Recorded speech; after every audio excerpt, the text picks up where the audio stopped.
The Krithani Empire had conquered 47 star systems in less than a century.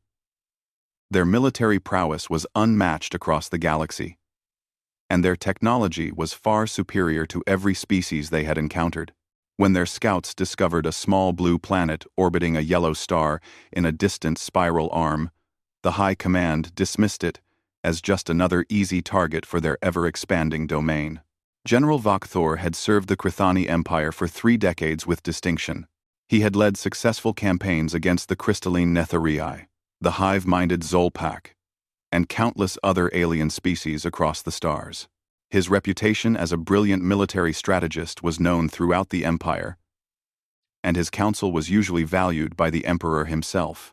But when he carefully reviewed the intelligence reports on the newly discovered species called humanity, something deep within him made his scales prickle with a sense of unease he had never experienced before in his long military career. The humans had barely achieved faster-than-light travel just a few years ago. Their weapons were primitive compared to the advanced Krithani plasma arrays that could vaporize entire cities. Their ships were slow and cumbersome, built with welded metal instead of the sophisticated energy matrices the Empire used.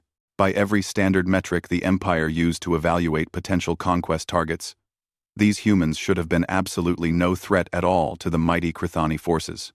Yet the data collected by the scouts told a completely different story that disturbed Vakthor deeply. He stood before the Imperial War Council in the Grand Chamber, his 4 arms clasped respectfully behind his back as tradition demanded. The council members sat in their elevated positions, their scales gleaming under the lights of the chamber, confident in their superiority over all other life forms in the galaxy. Vakthor addressed them with careful words. "Honored commanders, I must strongly urge extreme caution regarding this new species. These humans are dangerous in ways that our standard assessment methods simply cannot measure or predict." Emperor Zaltoth, seated on his massive throne carved from a single crystal, allowed his mandibles to click together in clear amusement at the general's concerns. "Dangerous? General, they have barely managed to leave their cradle world with their primitive technology. What could they possibly do against our armada of 300 warships?" Vakthor activated the holographic display system that floated in the center of the council chamber. Combat footage appeared in 3 dimensions, showing grainy recordings from a dozen minor conflicts between different human factions on their homeworld. I ask the council to watch carefully how they fight. Not their technology, which is indeed primitive. Watch their tactics and their behavior under pressure. The council members leaned forward in their seats as the footage played before them. They watched as human soldiers held defensive positions that by all military logic should have been overrun within minutes. They saw medics in white uniforms running directly into enemy fire to retrieve their wounded comrades instead of seeking cover. They witnessed pilots deliberately ramming their damaged fighter craft into enemy positions rather than eject to safety.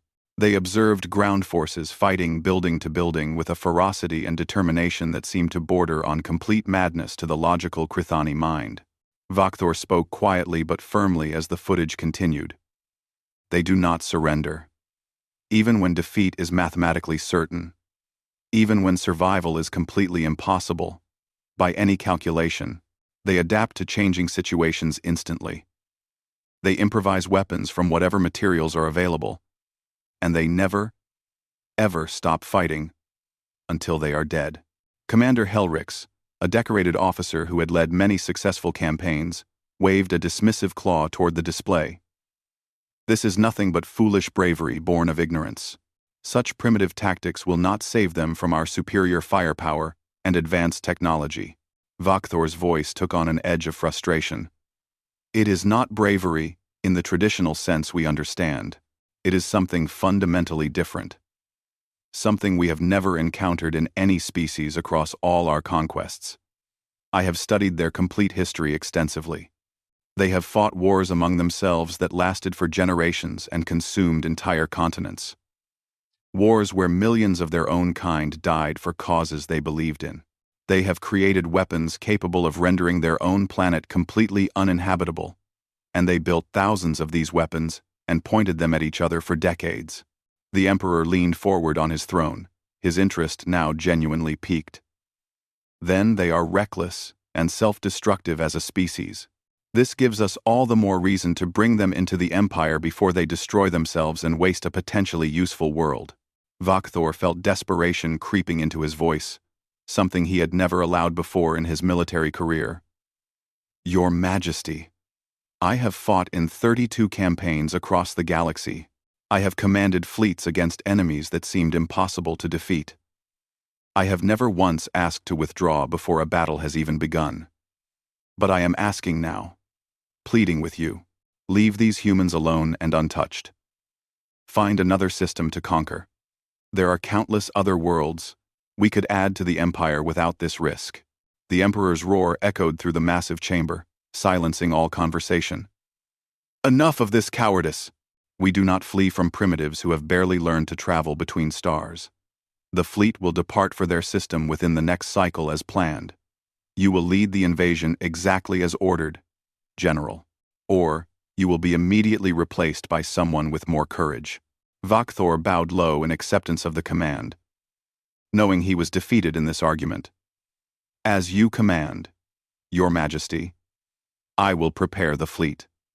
As the council dispersed, and the members filed out of the chamber discussing the upcoming easy victory, Vakthor returned alone to his private quarters. He pulled up the files again on his personal display, studying the faces of humanity's military leaders with great care. Colonel Jake Murphy, a decorated ground forces commander, Captain Lisa Bennett, who led a carrier group, Commander Frank Dixon, in charge of their orbital defense platforms. They were ordinary names attached to what appeared to be ordinary people in their military uniforms. But Vakthor knew from history that ordinary people could do extraordinary things when they were cornered and fighting for their survival. He had seen it in the footage, read it in their history files, and understood it in a way his fellow Krithani could not or would not comprehend. He composed a long message to his mate and his offspring back on the homeworld, knowing deep in his heart that it might very well be the last communication they ever received from him. He told them he loved them and asked them to remember him with honor. Then he began methodically preparing his fleet for what he absolutely believed would be the Empire's greatest and most costly mistake in its entire history. The Krithani armada that assembled consisted of 300 powerful warships, each one capable of destroying a city from orbit. They jumped into Earth's solar system with overwhelming force and perfect military formation, fully expecting a quick surrender from the primitive humans within days. They had absolutely no idea what they had just awakened from its slumber. The Krithani fleet emerged from hyperspace at the edge of humanity's solar system in a display of military might meant to intimidate. Their ships arranged themselves in the traditional conquest formation that had worked successfully on dozens of other worlds. Vakthor stood on the bridge of his massive flagship called the Eternal Dominion, watching the tactical displays with a growing sense of dread that he carefully kept hidden from his crew. His tactical officer reported crisply from her station. Scan complete, General. We are detecting approximately 40 human vessels of various classes. They use primitive fusion drives for propulsion. Their weapons appear to be primarily kinetic projectiles and some basic missile systems. The vessels are currently arranging themselves in defensive positions around the fourth planet from their sun. Vakthor nodded slowly, having studied the human names for their celestial bodies. That would be Mars, their first colony world beyond Earth. Send them the standard surrender demand on all known frequencies. The message was broadcast in 17 different languages that the scouts had identified from human transmissions. The content was simple and direct, as always. Surrender immediately and join the Empire peacefully, or be utterly destroyed. The humans had exactly one full cycle to make their decision and respond. The response came back within just a few minutes, far faster than most species usually replied. A human voice came through the communication system with clarity. Krithani Fleet, this is Admiral Karen Price of the United Earth Defense Force. Your uninvited presence in our system is considered an act of war under our laws. You have exactly 10 minutes to reverse your course and leave our space immediately, or we will consider you hostile and act accordingly. Vakthor felt his mandibles twitch in what might have been interpreted as a slight smile among his kind. They were defiant to the very end, exactly as he had expected from studying their nature. Open a direct, visual channel to their flagship. Admiral Price's face appeared on the main view screen of the bridge. She was older than many of the human commanders in the files, her hair gray with age, her face weathered by years of service. But her eyes held absolutely no fear, only a cold and calculating intelligence that reminded Vok Thor of the most dangerous predators. He spoke with careful respect. Admiral Price, I am General Vok Thor, of the Krithani Empire's military forces. I have personally witnessed recordings of your species' remarkable capability for violence and warfare. I am authorized by the Emperor himself to offer you reasonable terms. Join the Empire peacefully and voluntarily. Your people will be allowed limited autonomy under our rule. Your casualties and losses will be kept to a minimum. Price's expression did not change at all as she listened. General, I actually appreciate that you are at least trying to minimize bloodshed here. That tells me you are considerably smarter than your superiors back home. So let me be absolutely clear with you. Humanity does not kneel to anyone. Not to you, not to your emperor, not to anyone in this galaxy. You want our solar system?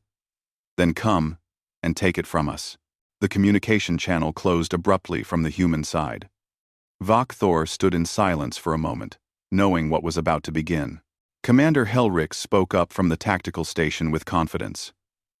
General, we have 300 ships against their 40 vessels.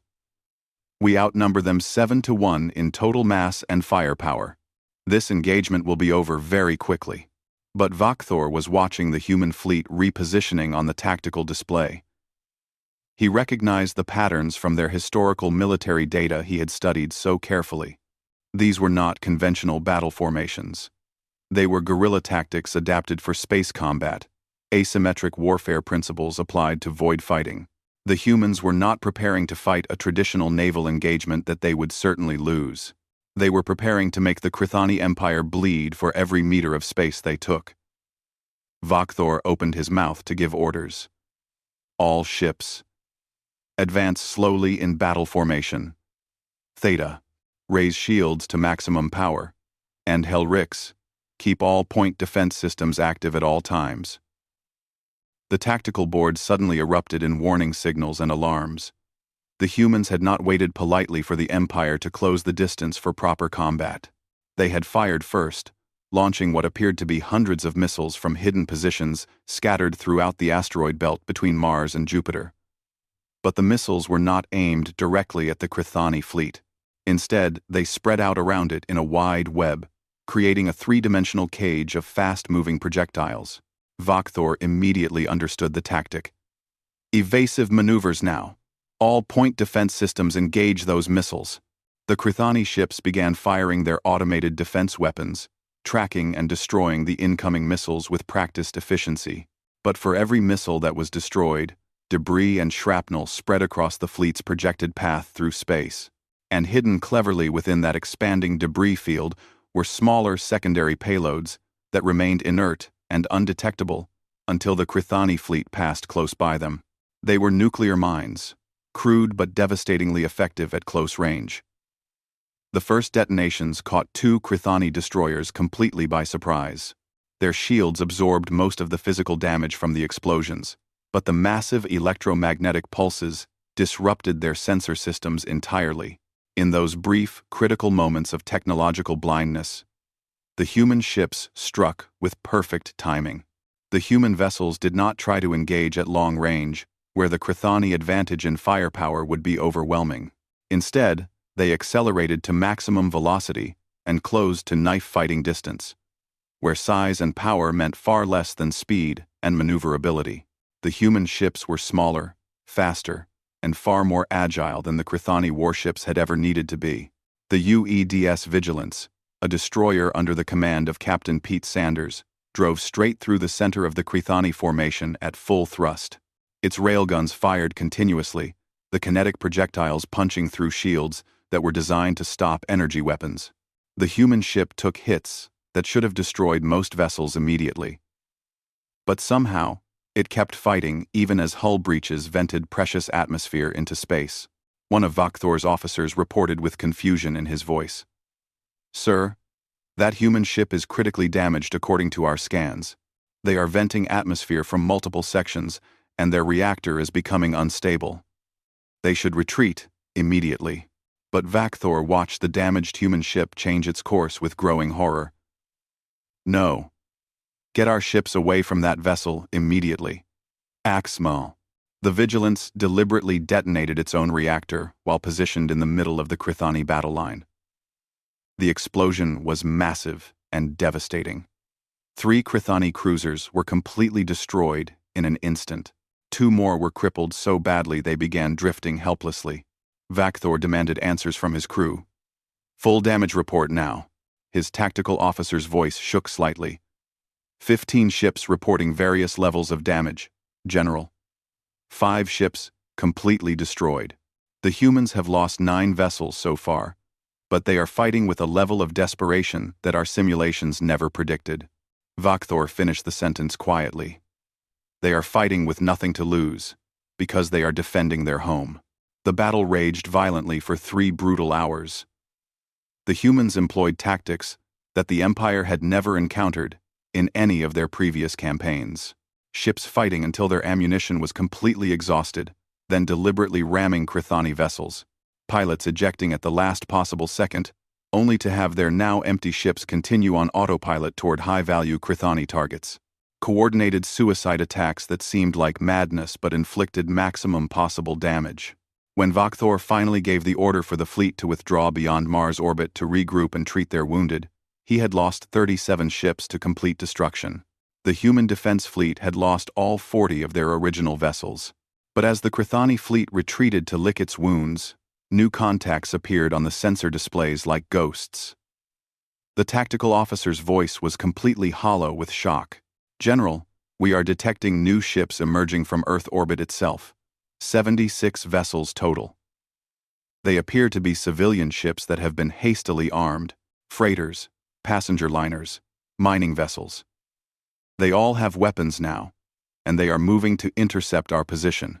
On the main view screen, a new human face appeared. Colonel Greg Stone identified himself as commander of Earth's reserve fleet. His ship had been an ordinary cargo hauler just 3 weeks earlier, according to the database. Stone's voice was hard as steel. "General Vakthor, you just killed some of the best people humanity has ever produced. Now you get to meet absolutely everyone else who is willing to fight." Vakthor closed his eyes in resignation and accepted his fate. He had tried to warn the Emperor and the War Council. He had begged them to leave humanity alone. The Empire had awakened something that would not stop fighting. Something that could not stop, because stopping meant extinction and slavery, and they had only just begun to understand the terrible magnitude of their mistake. 6 months had passed since the initial invasion, and the Krithani Empire had learned a terrible and costly truth about warfare. Defeating humanity in battle meant absolutely nothing, because they simply refused to stay defeated no matter how many times they lost. Vakthor stood before the Imperial War Council once again, but his posture was no longer proud and confident. Instead, he appeared weary and aged beyond his years. The holographic display in the center of the Grand Chamber showed the current state of the military campaign. Red markers indicated territory controlled by human forces. Blue markers showed positions held by the Krithani Empire. The red markers were spreading like an infection across the map. Emperor Xaltoth's voice actually trembled with a mixture of rage and fear that he could no longer hide. "How is this possible? How are these primitives pushing our superior forces back? We have better technology, vastly superior numbers, and centuries of military experience." Vakthor interrupted the Emperor, no longer caring about protocol or the consequences of his bluntness. "They have something far more valuable than any of those advantages, Your Majesty. They have superior will to survive. We fight to conquer new territory and expand our empire. They fight because the alternative is extinction. There is absolutely no comparison between those two motivations." The holographic display shifted to show detailed images of the lunar shipyards orbiting Earth's moon.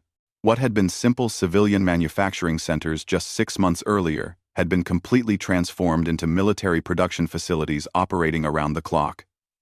The scale of the conversion was staggering to comprehend. Vakthor explained what the intelligence reports showed. They are producing warships using construction techniques borrowed from their pre-industrial age history. Welded steel plates forming the hulls, crude by our standards but remarkably effective in practice. They call these vessels Liberty ships, after some historical reference from one of their ancient wars. They can build a functional warship in just 4 weeks from start to finish. Our shipyards require 6 months minimum to produce a comparable vessel. Commander Helrix slammed a claw on his console in frustration. Then, we must destroy their production facilities immediately. Bomb their shipyards into dust. Vakthor pulled up footage of the most recent failed attempt with a tired gesture. We have tried exactly that strategy 17 separate times now. Watch what happens. The holographic recording showed a Krithani assault force approaching Earth's moon with the clear intention of bombarding the shipyards from a safe orbital distance. But the humans had somehow turned the entire lunar surface into a massive defensive weapons platform. Mass drivers that could accelerate projectiles to incredible velocities, electromagnetic railguns, and countless missile batteries hidden inside craters. The Krithani fleet had been absolutely devastated before even getting within their own effective firing range. Vakthor continued his grim report. And when we did finally manage to destroy one production facility at great cost, we discovered they had already built 3 replacement facilities in underground caverns we could not detect. They are like a creature from their homeworld called a hydra. Cut off one head and 2 more grow in its place immediately. The Emperor's mandibles clicked rapidly in visible agitation. What about our assault on their Mars colony? Surely, that was successful. Well, Vakthor's expression somehow grew even darker. It was a complete disaster, Your Majesty. The Mars colony was defended by a human officer named Commander Helen Carter and a garrison of only 3,000 troops. We attacked their position with 15,000 of our best soldiers. The Emperor leaned forward eagerly. Then we surely achieved a great victory there? Vakthor shook his head slowly. We did eventually take control of the colony, but only after 4 solid weeks of continuous brutal fighting. Building by building, tunnel by tunnel, room by room, we suffered 11,000 casualties among our forces. The humans lost every single soldier in the defense, but they made us pay dearly for every single meter of ground we took. And when we finally secured the main habitat dome and thought we had won, he paused, his voice becoming hollow with the memory. Commander Carter had programmed the environmental systems to release the entire colony's oxygen supply into space all at once. The resulting explosion destroyed more than half of our occupation force that had just moved in. The council chamber fell into shocked silence as the implications sank in. The Emperor spoke weakly, trying to salvage something positive. But we do hold Mars now under our control, Vakthor replied flatly. For the moment, yes. But our intelligence indicates the humans are already planning a major operation to retake it. They have a saying that appears frequently in their culture: give me liberty or give me death. We assumed it was merely dramatic rhetoric meant to inspire their people. It is not rhetoric at all. It is a simple statement of their core philosophy. He activated another series of files on the display. I have personally compiled detailed reports from all fronts across the war zone. The pattern is absolutely consistent, no matter where we engage them. A human officer named Lieutenant Sophie Hayes held a critical supply depot with only 50 soldiers against 500 of our troops for 3 full days. When her ammunition finally ran out, her forces fought using improvised weapons made from debris. When those were exhausted, they fought hand to hand, using nothing but their bodies as weapons. More reports scrolled past on the display faster than the council could read them all. Captain Nick Palmer, who had somehow rigged his heavily damaged ship to broadcast false sensor signals, successfully drawing an entire Krithani squadron into a debris field where hidden human fighters waited in ambush. Dr. Amy Turner, a civilian scientist who had developed a computer virus capable of corrupting Krithani shield systems, and transmitted it to every ship she could reach before her research station was destroyed by orbital bombardment. Major Chris Boyd, whose ground forces had somehow survived behind enemy lines for 2 full months through constant hit-and-run guerrilla tactics. Vakthor's voice carried utter certainty. They adapt to our tactics faster than we can develop responses. Every strategy we employ, they find an effective counter within just weeks. Their military academies are producing new officers at 10 times their normal peacetime rate. Children, who are barely old enough to serve, are volunteering for combat roles in huge numbers. Their entire civilization has reorganized itself into a weapon pointed directly at our empire. Emperor Zaltoth slumped visibly on his throne, the weight of failure crushing him. "What do you recommend we do, General?" Vakthor spoke clearly. "Withdraw all our forces immediately. Offer peace terms, and hope they are merciful. The humans might possibly accept negotiations, though, after everything we have done to them, I seriously doubt they will be generous with their terms," Commander Helrix shouted in defiance. "The Crithani Empire does not retreat from anyone. We have never surrendered in our entire history." Vakthor turned on him with cold fury. "Then the Empire will learn something completely new, Commander. We will learn what total defeat feels like, because that is exactly where this path leads us. I have fought these humans for 6 months now. I have seen with my own eyes what they are truly capable of when their survival is threatened. And I tell you with absolute certainty, based on experience, we cannot win this war. At best, if we are very lucky, we can hope to survive it with our civilization intact." The Emperor considered this carefully before asking another question. "What would happen if we committed all our reserve fleets? Everything we have available across the entire empire?" Vakthor met the Emperor's gaze without flinching. "The humans have already prepared a response for exactly that scenario. I managed to intercept some of their military communications referencing something they call the Samson Protocol, from what I have been able to determine from the coded messages. If they face certain extinction, they will ensure we face it alongside them. Every human military ship has been modified to carry antimatter warheads. Every colony and station has been rigged with explosives. They will burn their own worlds to ashes rather than allow us to conquer them," the Emperor whispered in horror. "That is complete madness." Vakthor shook his head. "No, Your Majesty. It is determination at a level we have never encountered, and that is precisely why I recommended we leave them alone from the very beginning." He straightened to his full height. "I will not lead our people to total annihilation. I formally resign my command effective immediately." Before the Emperor could formulate a response, alarms began blaring throughout the council chamber. A junior officer rushed in, his scales pale with obvious fear. "Your Majesty, the humans have launched a massive offensive operation. They are no longer just defending their territory. They are actively attacking our supply lines in the Kepler sector. Admiral Price herself leads their fleet." Vakthor closed his eyes and accepted what was coming. The humans had learned the lessons from their own bloody history well. The best defense was always a strong and aggressive offense. The war had entered a terrifying new phase, and the Crithani Empire was no longer the hunter stalking prey. They had become the hunted. The Kepler sector had been firmly controlled by the Crithani Empire for more than 20 years. It was supposed to be completely safe territory, located far from the front lines of the current war.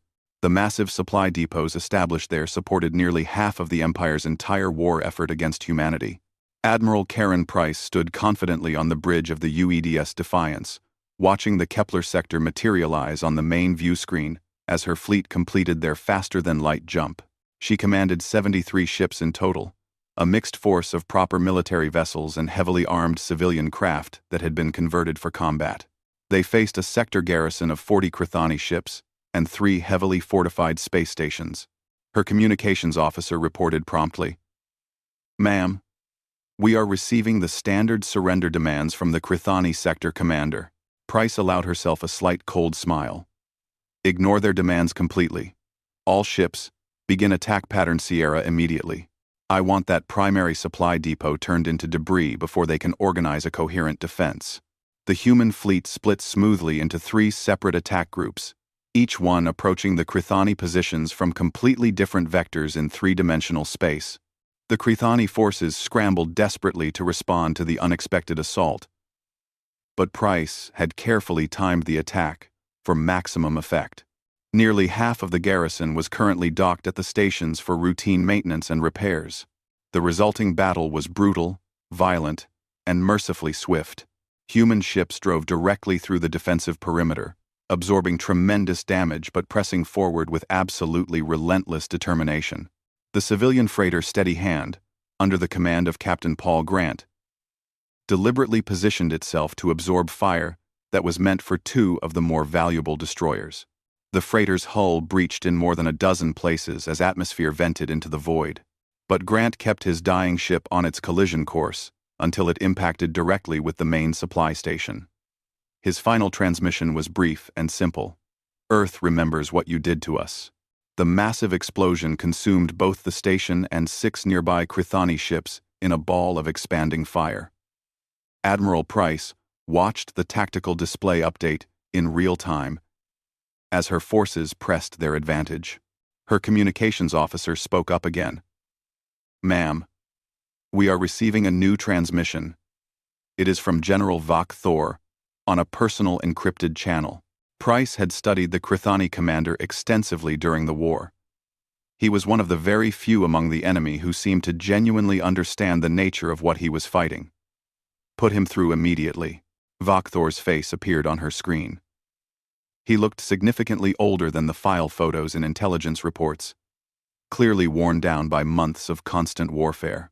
"Admiral Price, I am no longer in active command of Krithani military forces, but I am currently transmitting from the Emperor's personal flagship. We wish to open negotiations and discuss terms for ending this war." Price kept her voice cold and hard. "Terms? Your empire invaded our home system without provocation. You killed millions of our civilians and soldiers. You tried to conquer our homeworld and enslave our entire species. And now you want to discuss terms?" Vok Thor's voice held no pride anymore, only deep exhaustion. "Yes, Admiral. Because this war serves neither of our peoples any longer. The Krithani Empire has lost more warships in 6 months of fighting than in the previous 10 years of expansion combined. Your own casualties are even higher than ours. This meaningless destruction must end before both our civilizations are bled completely dry." Price considered his words carefully while watching the ongoing battle on her displays. The Krithani forces were breaking under her assault. Another hour of fighting and the entire sector would fall under human control. She made her decision. "I am listening to your proposal, General." Vok Thor spoke formally. "The Empire will completely withdraw all forces from your solar system. We will return all prisoners we have taken. We will provide substantial reparations for the damage our invasion has caused your people. In exchange, you will cease all offensive operations immediately and agree to a binding non-aggression pact." Price glanced at her tactical officer, Commander Larry Webb, who gave a slight nod of approval. The terms being offered were actually better than humanity had dared hope for when the war began. But Price had lost close friends in this brutal war. Colleagues she had served with for decades. Mentors who had taught her everything about command. The rage still burned hot inside her chest. Her voice was flat. "Not good enough for us, General. You want peace? Then here are humanity's non-negotiable terms. Complete withdrawal of all Krithani forces from not just our system, but from the 5 neighboring star systems as well. A 50-light-year exclusion zone around Earth that your ships will never enter. Full reparations, including technology transfers, to help us rebuild what you destroyed. And a permanent human embassy established on your homeworld, so we can personally ensure you never try this kind of invasion again." Vok Thor's expression remained carefully neutral. "Those terms are extremely harsh, Admiral." Price leaned forward. "They are incredibly generous, General. Because what I personally want is to take this entire fleet directly to your homeworld. I want to make your people feel exactly what we felt when your warships appeared in our skies without warning. I want your civilians to know the same fear that ours experienced during your bombardments. But I am a professional military officer. And I understand that more death serves absolutely no useful purpose at this point. There was a long pause as Vakthor consulted with someone off-screen, almost certainly the Emperor himself. Finally, he returned his attention to the communication. Your terms are acceptable to the Empire. But I must ask you a question, Admiral. If we had not contacted you to sue for peace, what was your plan? Price's smile was completely without warmth. We had a very detailed plan, General. Every human warship has been equipped with jump drives now. We were going to start systematically hitting every single Krithani world we could possibly reach. Not to conquer your territory, because we have no interest in ruling your empire. We were going to make it impossible for any Krithani to feel safe anywhere in known space. Every colony, every outpost, every space station, we would have waged a campaign of terror that would have continued for generations if that was necessary. Vakthor nodded slowly in understanding. The Samson protocol we heard rumors about. Price was surprised. You actually know about that contingency plan? The general's voice was quiet. I know that your species would rather burn the entire galaxy to ashes than accept subjugation under another power. It is precisely why I tried desperately to warn my Emperor from the very beginning to leave you alone. He paused before continuing. I have fought in 33 military campaigns across the galaxy, Admiral. I have won 32 of them. Decisively. You and your people have taught me what defeat truly feels like.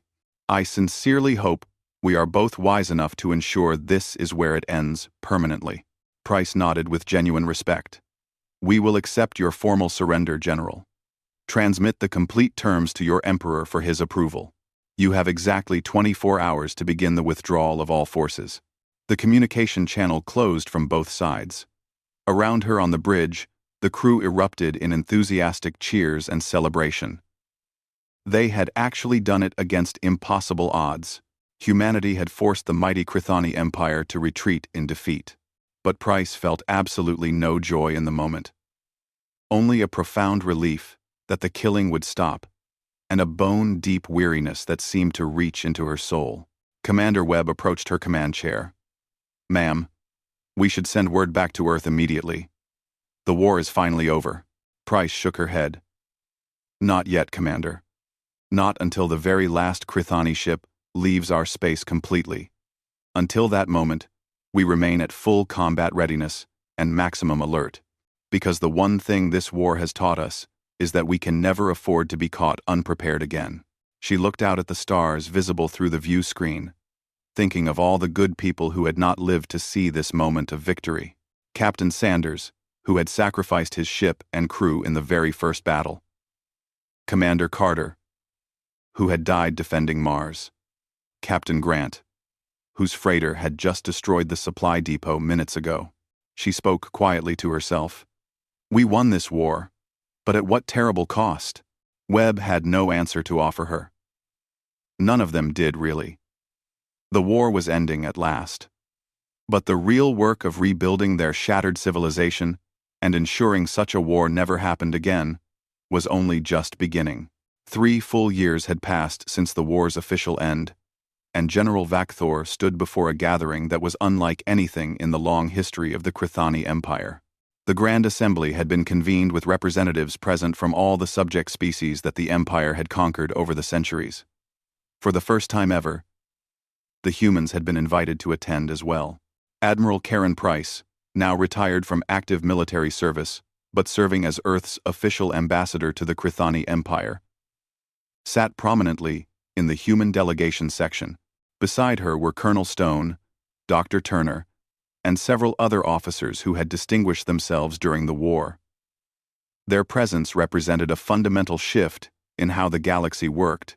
Vakthor had formally requested this opportunity to address the assembly. The Emperor, still facing serious political turmoil after the humiliating military defeat, had granted the request. The former general's voice carried clearly through the vast chamber. Honored members of the assembly, I stand before you today as the general who lost the Empire's first war in more than 2 centuries. Many among our people call me a failure and a coward. Some have publicly called for my execution as punishment. Uncomfortable murmurs rippled through the assembled crowd. Vakthor raised a hand for silence. I accept these criticisms without complaint. But I ask all of you to try to understand what we actually faced, and what vital lessons we must learn from our defeat. The massive holographic display activated, showing footage carefully selected from the war. Human ships fighting desperately against impossible odds. Colonies defending themselves with improvised weapons cobbled together from whatever was available. Ordinary civilians volunteering to crew warships after only weeks of hasty training. Vakthor continued his address. We attacked the humans because we genuinely believed they were weak and primitive, easy to conquer and add to our empire. We were catastrophically wrong in ways we could not have possibly imagined. He pulled up extensive historical data taken from Earth's databases, the world wars that had consumed their entire planet. The Cold War, where 2 rival powers built enough weapons to destroy their world dozens of times over. The countless civil conflicts and struggles that had shaped human society over thousands of years. His voice was somber. This species has fought wars among themselves that consumed their entire world and killed tens of millions. They created weapons capable of exterminating all life on their home planet, and yet they somehow chose to survive, to grow, to learn, and to reach for the stars. They are the only species I have ever encountered that developed the technological capacity for complete self-destruction before they achieved interstellar spaceflight capability. More footage played on the displays. Human medical teams carefully treating wounded Krithani prisoners with the same care as their own wounded. Human negotiators offering surprisingly fair terms, even after suffering terrible losses. Human engineers volunteering to help rebuild a damaged Krithani space station as part of the peace agreement. Vakthor gestured to the images. But they are also capable of remarkable compassion and forgiveness. After we invaded their home, killed millions of their people, and tried to subjugate their entire civilization, they chose to offer peace when they could have easily chosen vengeance instead. Ambassador Price could have brought her fleet directly to our homeworld and bombarded our cities. She deliberately chose not to do so. 1. Admiral Price inclined her head slightly in acknowledgement of the statement. Vakthor continued, I have spent the last 3 years intensively studying humanity and trying to understand what makes them fundamentally different from every other species we know. And I believe I have finally found the answer. He paused to ensure every being in the chamber was paying full attention. Every species we have encountered in our expansion evolved as either predator or prey in their natural environment. But humans are genuinely unique in the galaxy. They are both predator and prey simultaneously. The holographic display shifted to show Earth's ancient history. Humans hunting dangerous animals with primitive stone tools. Humans fleeing desperately from larger predators. Humans learning to domesticate wild animals, control fire, and build the first civilizations. Vakthor explained his theory. They evolved on a world that actively tried to kill them at every possible turn. Large predators hunting them in the darkness. Deadly diseases, catastrophic natural disasters. Competing human tribes fighting over limited resources. They survived and thrived by being incredibly adaptable, remarkably resilient, and utterly unwilling to accept extinction. That survival instinct is coded into their very genetic being. He turned to face the human delegation directly. Ambassador Price, would you say this analysis is reasonably accurate? Price stood gracefully and addressed the assembly. General Vak, Thor is essentially correct in his assessment. We are indeed a species that has been shaped by constant struggle and conflict. Our entire history is written in blood, warfare, and survival against terrible odds. But it is also written in cooperation, hope, and building something better. We fight when we absolutely must for our survival. We build and create when we can. And we remember very clearly those who threaten our existence. The unspoken warning in her words hung heavy in the air. Vakthor nodded and continued. The Empire must learn critical lessons from this experience. We have grown dangerously complacent over the centuries, believing our technological superiority is absolute and unchanging. The humans have demonstrated conclusively that superior technology means absolutely nothing against superior determination and will to survive. We were extremely fortunate that they chose to offer peace. We may not be so fortunate with the next species we carelessly underestimate. He looked directly at the Emperor on his throne.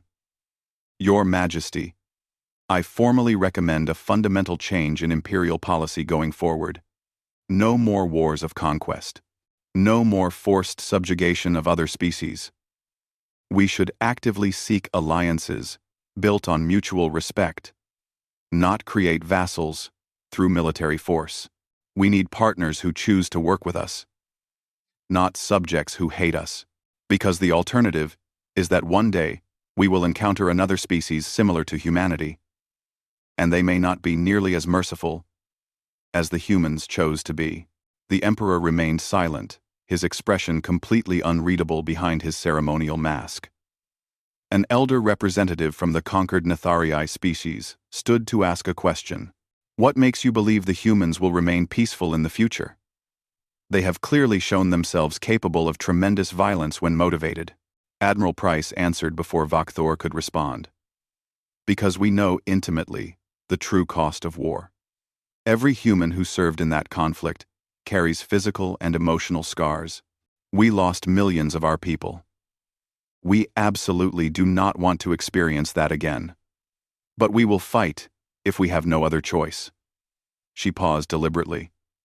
We have a saying on Earth: walk softly and carry a big stick. We genuinely prefer peace. We will build, trade, and cooperate with any species willing to do the same. But we will never allow ourselves to be victims again. The Grand Assembly debated intensely for many hours. Representatives argued passionately from all sides. In the end, they passed what became known as the Declaration of Coexistence. No more expansion through military conquest. Newly discovered species would be contacted peacefully and offered cooperation. The Empire would begin the long, difficult transition from a hierarchy of conquered subjects to a voluntary federation of equals. It was far from perfect. Many factions within the Empire bitterly opposed the sweeping changes. But it was a genuine start toward something better. After the formal session concluded, Vakthor approached the human delegation privately in a quiet corridor. Ambassador, I owe you and your people a sincere apology. I could not convince my superiors to leave your people alone before the war. Millions died because of my failure to persuade them. Price studied him carefully for a long moment. You tried your best to warn them, General. That counts for something important. And you have become a strong advocate for peace since then. That counts for considerably more. Vakthor asked quietly. What will humanity do now with your growing power? Will you expand and build your own empire? To rival ours? Price shook her head. We will explore the galaxy and learn everything we can. We will trade with species who want to trade with us. We will defend ourselves and our allies, if that becomes necessary. But we have absolutely no interest in building an empire through conquest. We have seen firsthand where that path inevitably leads. She smiled slightly. Though we are building quite an impressive defensive fleet, just in case anyone else gets foolish ideas about invading Earth. Vakthor's mandibles twitched in genuine amusement. I would expect nothing less from your people. You have a phrase I have come to appreciate deeply. Hope for the best, but prepare for the worst. Price extended her hand in the human gesture of respect. Exactly right, General. To a peaceful future for both our peoples. He carefully clasped her smaller hand in his larger four-fingered grip. To lasting peace, Ambassador, and to never forgetting the hard lessons that war teaches us. As the human delegation departed the assembly building, Vakthor watched them leave thoughtfully. Humanity had fundamentally changed the entire galaxy in just 3 short years. They had proven beyond any doubt that true strength came not from advanced technology or overwhelming numbers, but from an unbreakable will and refusal to surrender. The Krithani Empire had learned an incredibly hard and costly lesson. Other spacefaring species were learning too, carefully studying the war and understanding what humanity represented to the established order. A genuinely new era was beginning across the galaxy. One where humanity would play an increasingly significant role, not as conquerors seeking to dominate others, but as the species that had shown the mighty Krithani Empire what it truly meant to fight for survival. Vakthor returned to his private quarters that evening and composed a long message to his offspring, now grown adults and serving in the reformed imperial military forces. He wrote carefully, "Always remember the humans, not as enemies to be feared or hated, but as a constant reminder. Never underestimate anyone based on appearances or technology. Never assume your superiority is absolute.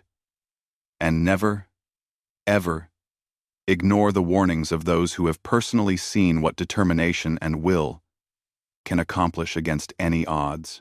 He transmitted the message and looked out his window at the stars scattered across the void. Somewhere out there in the darkness, humanity was building, growing, and preparing for whatever unknown future the galaxy held. And the galaxy was genuinely better for their presence, even though the lesson had come at a terrible price that both species would never forget.